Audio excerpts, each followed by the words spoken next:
Hello students, इस video का introduction दे आपको दें। इस वीडियो में आप पढ़ोगे प्रकाश का अपवर्तन।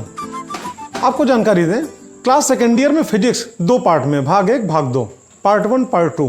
पार्ट 1 में 2 खंड हम खत्म कर चुके हैं, इलेक्ट्रोस्टैटिक्स, इलेक्ट्रोडायनेमिक्स। बैलेंस बराबर रहे, पार्ट 2 हमने शुरू किया। और पार्ट 2 का जो सबसे पहला चैप्टर है, ठीक है, प्रकाश का परावर्तन, गोलीय दर्पण और प्रकाश का अपवर्तन।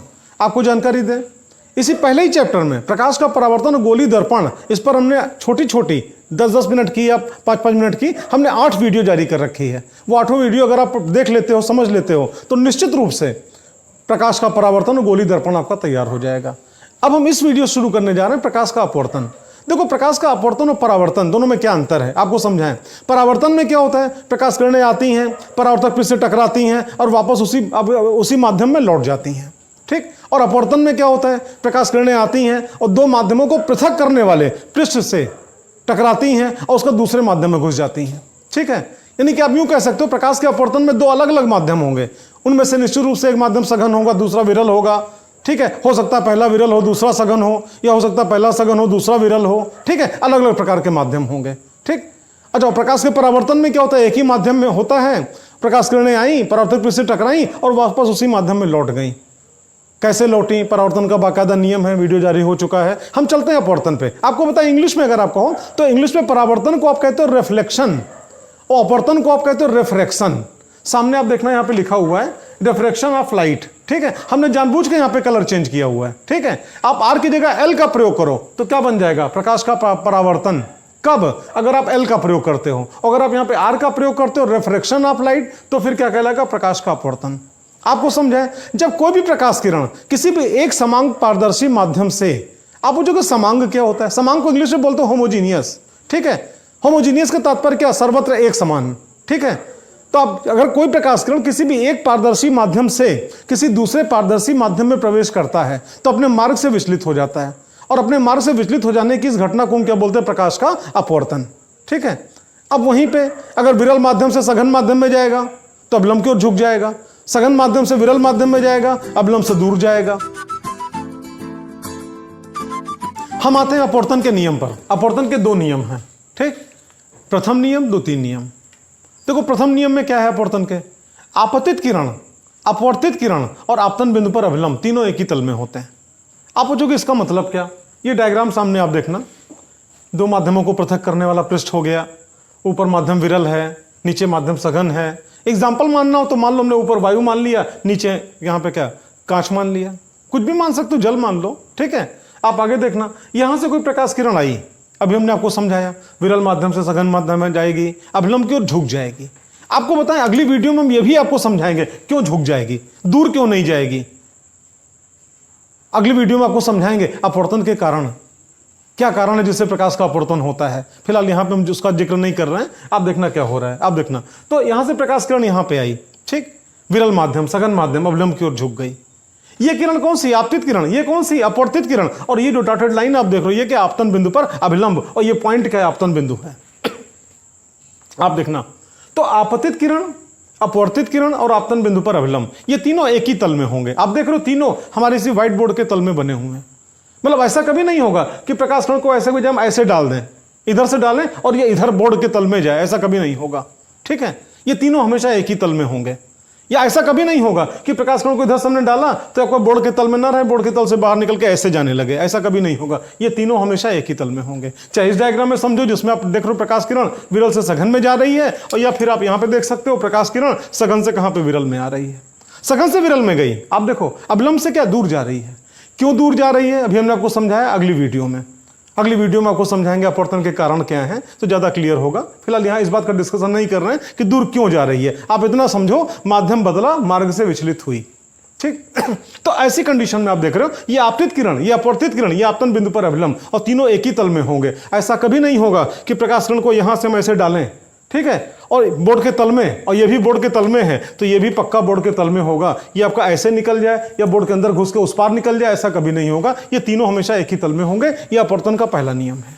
एक बार फाइनली फिर चाहे आपको बोल दें, आपतित किरण, अपवर्तित किरण तथा आपतन बिंदु पर अभिलंब तीनों सदैव एक ही तल में होते हैं। यह अपवर्तन का पहला नियम हो गया। अब हम अपवर्तन के दूसरे नियम पे आते हैं। अपवर्तन के दूसरे नियम में आप समझना, किन्हीं भी 2 समांग, जिसको आप इंग्लिश में क्या बोलते हो, होमोजीनियस, सर्वत्र एक समान। ठीक है, तो किन्हीं भी दो समांग व पारदर्शी माध्यमों के लिए। आप पूछोगे दो माध्यम क्यों कह रहे हैं, तो आपको फिर समझाएं। प्रकाश के अपवर्तन में क्या होता है, प्रकाश किरण आप जानते हो आती है किसी एक माध्यम में और जब दूसरे माध्यम में प्रवेश करती है तो अपने मार्ग से विचलित हो जाती है। इसी घटना को आप प्रकाश का क्या कहते हो, अपवर्तन। तो निश्चित रूप से अपवर्तन के लिए क्या दो माध्यम होंगे कि नहीं होंगे। तो आप आगे देखना, द्वितीय नियम क्या है, किन्हीं भी दो समांग व पारदर्शी माध्यमों के लिए तथा किसी निश्चित तरंगदैर्घ्य की प्रकाश किरणों के लिए। हम इस बात को भी लास्ट में क्लियर करेंगे। ठीक है, फिलहाल भी नियम सुनो आप। किन्हीं भी दो समांग व पारदर्शी माध्यमों के लिए तथा किसी निश्चित तरंगदैर्घ्य की प्रकाश किरणों के लिए आपतन कोण की ज्या, आपतन कोण को आई से लिखते हैं, आपतन कोण की ज्या को क्या बोलेंगे, साइन आई, तथा अपवर्तन कोण की ज्या, अपवर्तन कोण को आर से लिखते हैं तो अपवर्तन कोण की ज्या को बोलेंगे साइन आर। ठीक है, तो आपतन कोण की ज्या तथा अपवर्तन कोण की ज्या का अनुपात सदैव नियत होता है तथा इसे पहले माध्यम के सापेक्ष दूसरे माध्यम का अपवर्तनांक कहते हैं। आपको समझाएं, आप देखना, sine i upon sine r that is equal to 1 and 2। I क्या है, आपतन कोण, तो साइन आई क्या है, आपतन कोण की ज्या। आर क्या है, अपवर्तन कोण, तो साइन आर क्या है, अपवर्तन कोण की ज्या। ठीक है, तो आपतन कोण की ज्या और अपवर्तन कोण की ज्या का अनुपात सदैव नियत होता है, मतलब आप जानते हो बराबर क्या होगा, कांस्टेंट होगा। ठीक है, ये और इसी कांस्टेंट को आप क्या बोलोगे, पहले माध्यम के सापेक्ष दूसरे माध्यम का अपवर्तनांक कहोगे। आपको फिर समझाएं, हमने जो आपको बताया था किन्हीं भी दो समांग व पारदर्शी माध्यमों के लिए, भाई समांग आप जानते हो समांग माध्यम होना चाहिए, समांग मतलब कि अणुओं का परमाणुओं का वितरण एक समान होना चाहिए। पारदर्शी माध्यम हो तभी प्रकाश किरण चल पाएगी, दूसरे माध्यम में घुस पाएगी। अगर अपारदर्शी माध्यम होगा दूसरे माध्यम में प्रकाश किरण जाएगी ही नहीं, इसलिए पारदर्शी माध्यम भी होना चाहिए। ठीक है, और हमने फिर क्या कहा था, किसी निश्चित तरंगदैर्घ्य के लिए आपतन कोण की ज्या तथा अपवर्तन कोण की ज्या का अनुपात सदैव नियत होता है तथा इसे पहले माध्यम के सापेक्ष दूसरे माध्यम का अपवर्तनांक कहते हैं। आपको फिर समझाएं, मान लो लाल रंग की प्रकाश किरणों को डाला, इसका मान कुछ निकला।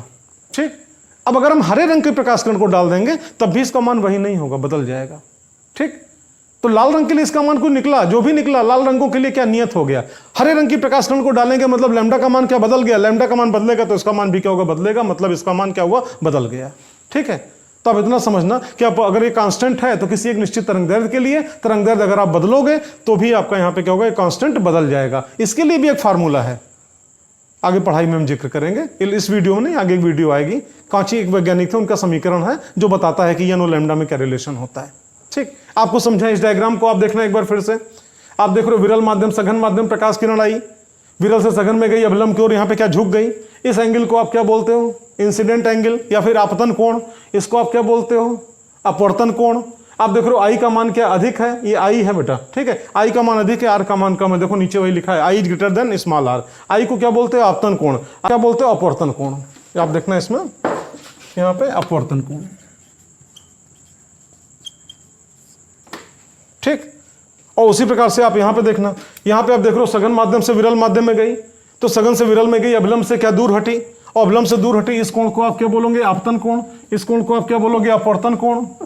ठीक है, तो फिर आप आगे देखना, आप जानते हो आई का मान बड़ा, आप यहां पे देख रहे हो आई का मान यहाँ पे क्या छोटा है और आर का मान क्या बड़ा है, I is less than are. ठीक, और अब यहां पे कह सकते हो फिर आई को क्या, आपतन कोण, और आर को क्या बोलोगे, अपवर्तन कोण। ठीक, तो आप जानते हो आपतन कोण छोटा है, अपवर्तन कोण बड़ा है।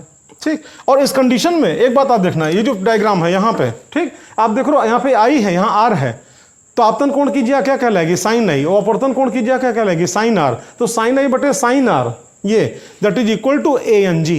एक बात आप ध्यान रखना, हमने आपसे क्या कहा था, पहले माध्यम के सापेक्ष दूसरे माध्यम का अपवर्तनांक कहलाता है। तो यहाँ पे पहला माध्यम मान लो एग्जाम्पल के लिए हमने लिया वायु, और दूसरा माध्यम लिया यहाँ पे क्या, कांच। तो आप जानते हो वायु को इंग्लिश में क्या बोलते हैं, एयर, पहला वर्ड क्या है ए, और दूसरा माध्यम कांच, इंग्लिश में क्या बोलते हो, ग्लास, पहला वर्ड क्या, जी। तो आप जानते हो इस केस में sine i upon sine r that is equal to a n g होगा। क्यों, क्योंकि आप जानते हो साइन आई और साइन आर का जो अनुपात होता है सदैव नियत होता है, जिसे पहले माध्यम के सापेक्ष दूसरे माध्यम को अपवर्तनांक कहते हैं। और यहाँ पे पहला माध्यम वायु है और दूसरा माध्यम क्या, कांच है। तो आप जानते हो यहाँ पे sine i upon sine r that is equal to a n g होगा।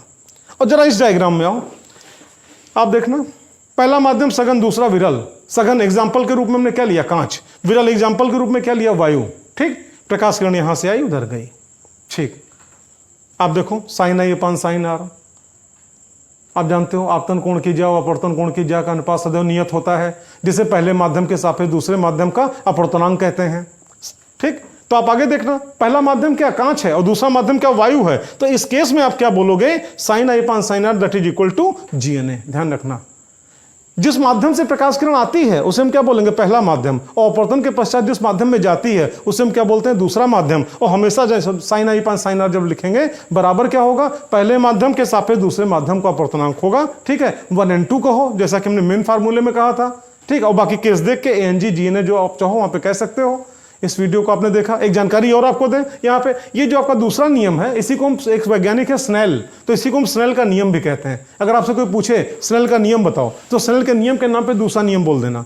अगर आपसे कोई कहता है अपवर्तन का नियम बताओ, प्रकाश के अपवर्तन का नियम बताओ, तो फिर पहला और दूसरा दोनों बोलना। इस बात का आप ध्यान रखना। इस वीडियो को आपने देखा, पसंद आया हो तो लाइक जरूर करना, कुछ कमी दिखी हो तो आप डिसलाइक भी कर सकते हो, लेकिन कमी कमेंट में जरूर जिक्र करना, जिससे कि अगले वीडियो में कमी दोबारा फिर आपको ना मिले। इसके बाद जो वीडियो हम जारी करने जा रहे हैं उसमें आपको समझाएंगे प्रकाश का अपवर्तन क्यों होता है। हम आपको यह समझाएंगे प्रकाश किरण विरल से सघन में गई तो अवलंब की ओर क्यों झुकी। हम आपको यह समझाएंगे सघन से विरल में गई तो अवलंब से दूर क्यों हटी। प्रकाश के अपवर्तन का मुख्य कारण क्या है, ये अगली वीडियो में। ठीक, और उसके बाद जो वीडियो जारी होगी उसमें आपको पढ़ाएंगे उत्क्रमणीयता का सिद्धांत। आपने शायद सुना होगा 1 and 2 into 2 and 1 that is equal to 1। तो ये कैसे होता है ये सब समझाएंगे आपको। That's all, best of luck.